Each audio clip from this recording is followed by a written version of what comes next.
BJP-കാരനായിട്ടല്ല ഇപ്പോൾ ഇരിക്കുന്നത്. ഞാൻ BJP ആണ് ജനപക്ഷത്തിൻ്റെ ഉത്തരവാദിത്തപ്പെട്ട ആളെന്നുള്ള ലാസ്റ്റ് പത്രസമ്മേളനം ഇതാണ്. എൻ്റെയോ PCR എന്ന് പറഞ്ഞാൽ അറിയാത്ത ആരുമില്ല, ധൈര്യമായിട്ടും കൊടുത്തു. പാടില്ല അത് ഞാൻ പ്രഖ്യാപിക്കാതെ ഒന്നും പാടില്ല, ഒന്നും പാടില്ല.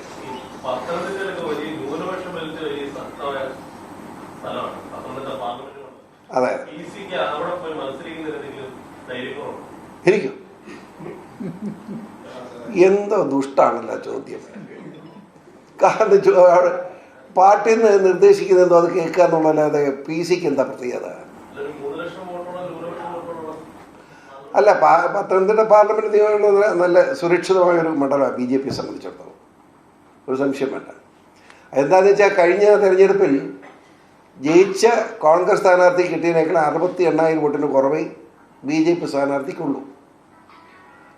അതിൻ്റെ അർത്ഥം 37,000 വോട്ട് ആ കോൺഗ്രസ് സ്ഥാനാർത്ഥി കിട്ടിയത് മേടിക്കാൻ കഴിയുന്ന ആര് നിന്നാലും പത്തനംതിട്ട ജയിച്ചു എന്നർത്ഥം.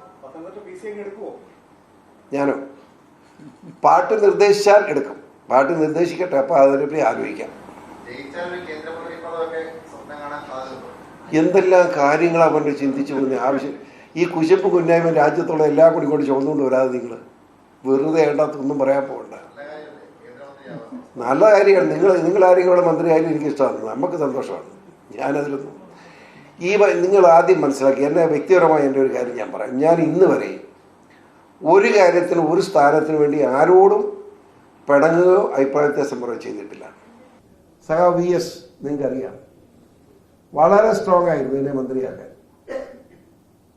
അദ്ദേഹം സ്ട്രോങ് ആയിട്ട് നിന്ന് നിലപാടെടുത്തു എന്ന് മാത്രമല്ല, അദ്ദേഹം കുറച്ച് തീരുമാനമെടുത്ത മന്ത്രിയാകും. ആരെതിർത്താലും ഞാൻ മന്ത്രിയാണ്. പക്ഷേ ഞാൻ അദ്ദേഹത്തോട് പോയി പറഞ്ഞു, ദൈവത്തെ ഓർത്ത് എന്നെ മന്ത്രിയാക്കരുത്, കാരണം പാർട്ടിക്ക് അത് വെറുതെ ഞാൻ കാരണം ഒരു പ്രശ്നം ഉണ്ടാവും, വേണ്ടെന്ന് പറഞ്ഞു. അങ്ങനെ ഞാൻ പറഞ്ഞതനുസരിച്ച് അദ്ദേഹം വേണ്ടെന്ന് വെച്ചത്, അല്ലാതെ എൻ്റെ തീരുമാനമാണ്, വേണ്ടെന്ന് ഞാൻ പറഞ്ഞു. അതുപോലെ നിങ്ങൾ ഓർക്കണം, ഉമ്മൻചാണ്ടി ഗവൺമെൻറ് വന്നപ്പം രമേശ് ചെന്നിത്തലൊക്കെ ഇപ്പോൾ ജീവിച്ചിരുമ്പോൾ ചോദിച്ചോളൂ, കുഞ്ഞാലിക്കുട്ടി സാഹിബ് വളരെ സീരിയസ് ആയി കോൺഗ്രസ് നേതൃത്വം മുഴുവൻ, കുഞ്ഞാലിക്കുട്ടി സാഹിബ്, ലീഗ് നേതാവ് പാണക്കാട് തങ്ങൾ, ഇവരെല്ലാം കേരള കോൺഗ്രസ് 3 മന്ത്രിസ്ഥാനം കൊടുത്തിരിക്കുന്നു. മാണി ജോസഫ് മാത്രമല്ല, ജോർജ് കൂടെ മന്ത്രിയാണോന്ന് ഞാൻ ഇരിക്കുന്ന വേദി വന്ന് പറഞ്ഞതാണ്. മനസ്സിലായില്ലേ? എറണാകുളത്ത് ഗസ്റ്റ് ഹൗസിൽ ഞാൻ ഒന്നും പറഞ്ഞില്ല. അത് ചർച്ച ചെയ്തപ്പോൾ ജോസഫിന് 2 മന്ത്രി മതി എന്ന് നിർബന്ധം. PJ ജോസഫ് എല്ലായിടത്തും 2 കിട്ടും 3 വേണമെന്ന് പറയും. ഇവിടെ എൻ്റെ പാർട്ടി മാത്രം 3 കിട്ടും, 2 മതി എന്നാണ് പറയുന്നത്. അപ്പോൾ അതല്ല ശരി എന്ന് ഞാൻ പറഞ്ഞാൽ അന്നേരം വീണ്ടും ഒരു സ്പ്ലിറ്റ് കൂടാ. കേരള സംസ്കാരമല്ലേ, അതുകൊണ്ടല്ല ഇത് പിരിച്ചു കൊടുക്കുന്നത്.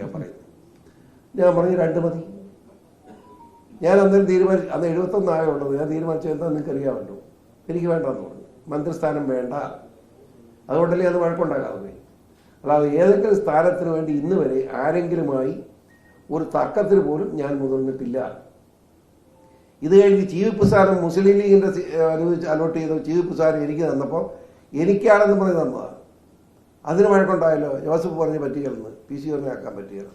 ഞാൻ പറഞ്ഞു എനിക്ക് വേണ്ടെന്ന് പറഞ്ഞു. വേണ്ടെന്ന് പറഞ്ഞ് ലീഗിന് തന്നെ വീണ്ടും പോവുക ചീഫ് വിപ്പ് സ്ഥാനം.